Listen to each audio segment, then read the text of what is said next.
Hello and good morning, good afternoon, good evening, Professor Mayali.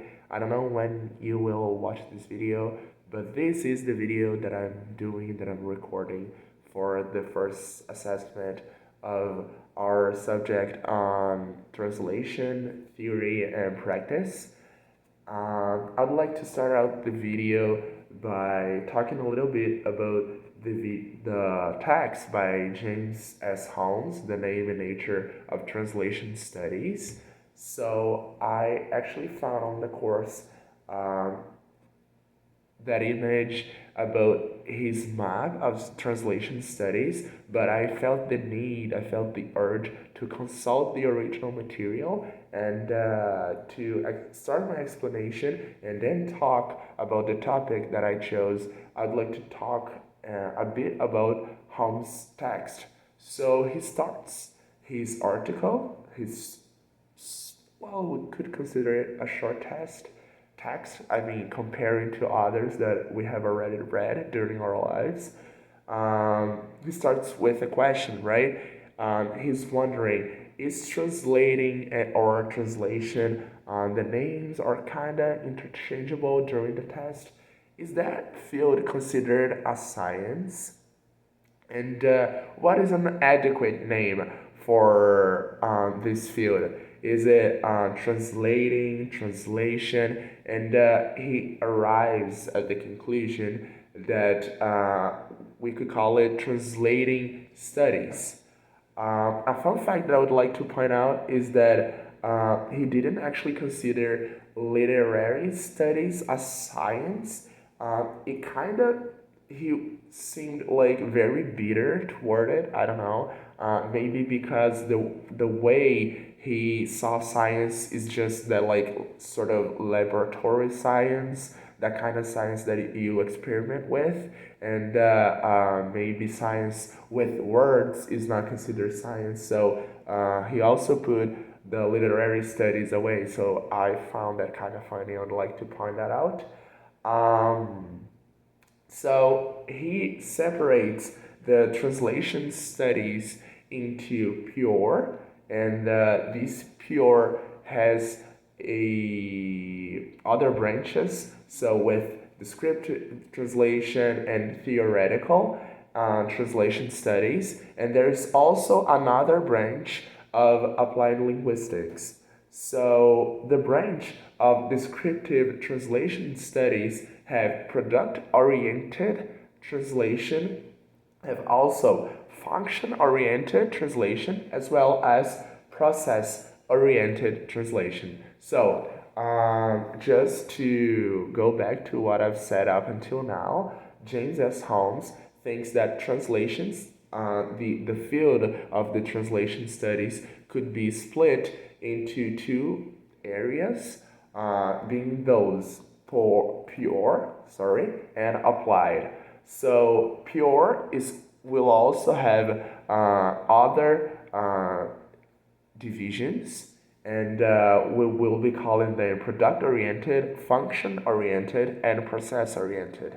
So the product-oriented is basically when a translator translating and compare that translation to those who have been done in a certain period of time. So the example the author brings is that there was a lot of translations back in the day being done about the Bible, and people would compare them because it was very necessary for people to have a translation that was efficient, that actually brought about the word of God itself, even though there was some need to change languages so that people could understand it, but not change the word of God. So that's product oriented. Just a second. There's also function oriented, which is the context that generated a translation. So, what was the historical process that was and social process that was going on to generate a translation? So, Holmes is also going to talk about it and say that that's a division, a branch of the descriptive translation studies. And last but not least, we have the process oriented, how a translation happens inside a translator mind. So that branch of translation studies will lean on about like how does the process of translating work inside a translator's mind? What kind of keys, what kind of sections have to be activated for that to work? So we also have theoretical translations in translation studies. That's another sub branch, so to speak. It's of course interdisciplinary. And why is that? Because it takes information into account from other fields of studies to formulate theories. Sorry, I just got a call. And theoretical translations have partial translations in translation studies. What is that? It's mostly called median and can be considered translation if what's going to be translated is reading. And we will also call interpretation, by the way, when that process is oral. So the translation will only have this name if the process is being written and not spoken. If it is spoken, we will call it interpretation. Just like you said in your video. Just a second. And there is area restricted, so the theoretical translation have like several other branches, several other divisions. A area restricted translation in translation studies is a translation theory that involves translating within a specific linguistic or cultural area. Whereas we also have rank restricted translation that limits a translation to a word or a sentence level. We have text type, which focuses on the genre or discourse type of a text. We also have time restricted, which is being divided into the translation of contemporary or older texts, and problem restricted, there are translations that focus on trying to solve the so-called problems, right?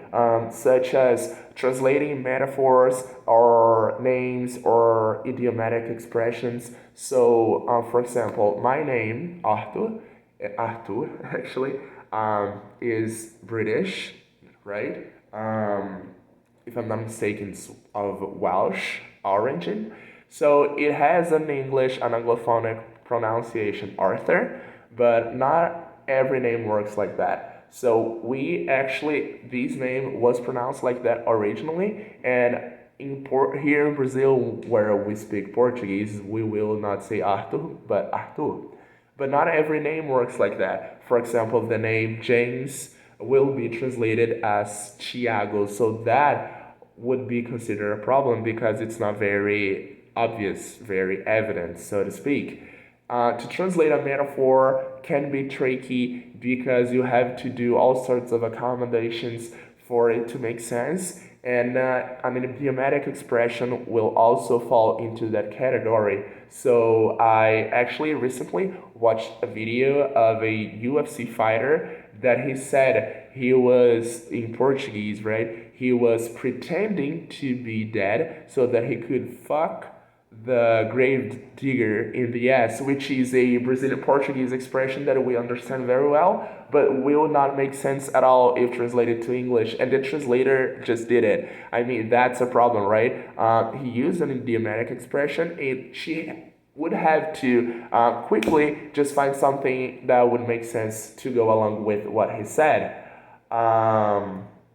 And one thing that he points out too is that some of these theories can happen more than once simultaneously. So we can have like the problem restricted translation studies happening at the same time of the rank restricted, for example, or the time restricted. So imagine that we take into account a certain specific time in history and study an expression, an idiomatic expression that was used back then. So we're studying a specific time, so it's restricted, and also a problem that used to happen back then. So both happening at the same time.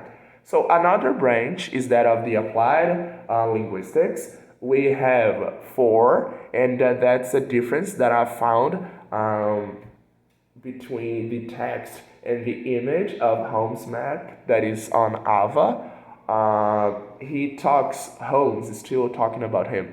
He talks about the translator training, which can be divided into two sections, into like an actual literal translated like course teaching people on how to be translators, and also translating being used at school as a pedagogical tool so that the students can understand what's being said, which is very old and we do that all the time.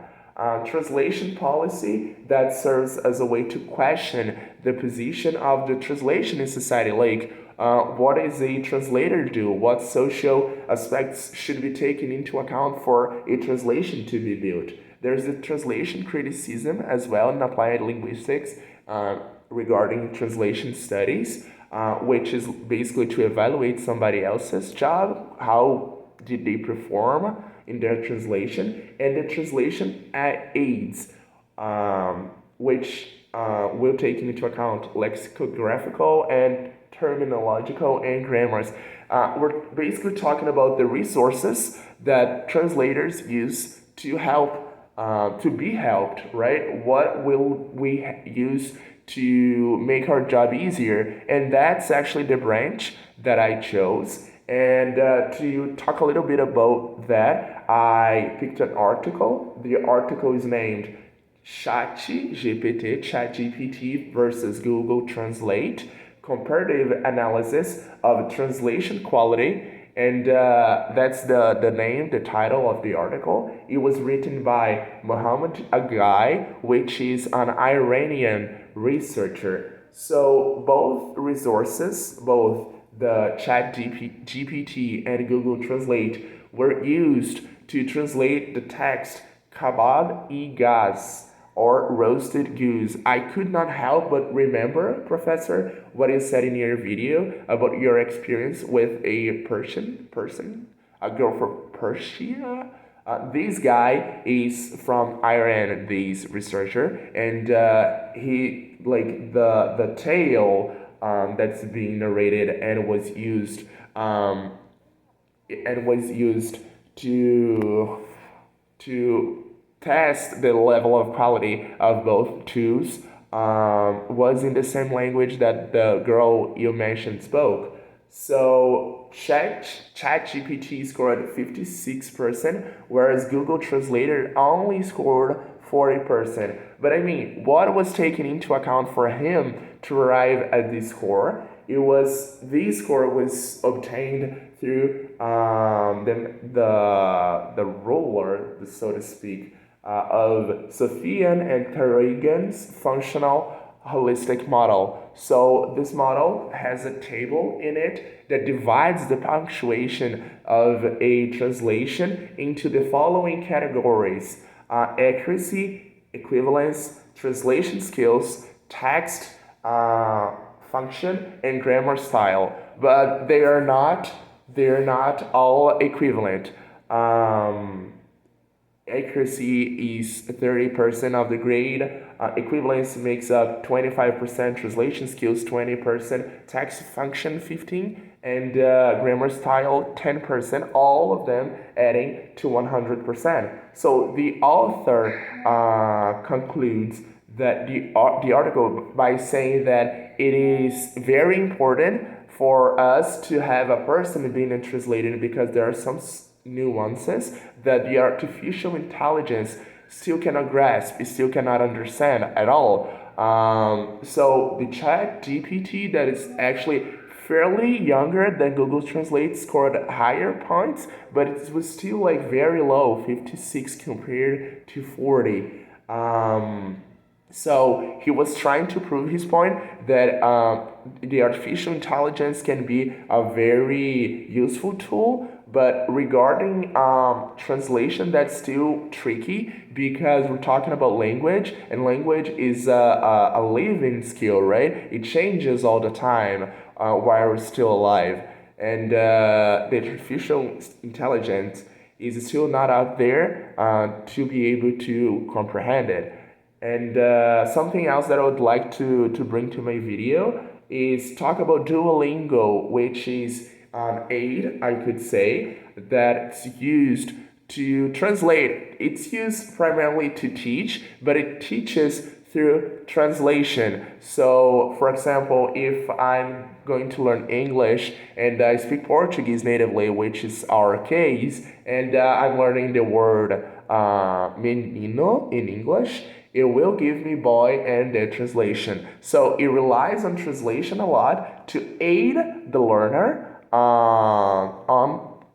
their way to learning. So it's another resource other than ChatGPT, other than Google Translator that works very well through translation. I could say that I wouldn't recommend it to be the only tool for an ESL student to use. It could be complementary. I guess it would be better like that. But yeah, it's definitely another aid that I would like to point out since that's the part of home's translation study areas that I chose for this video. And that's it.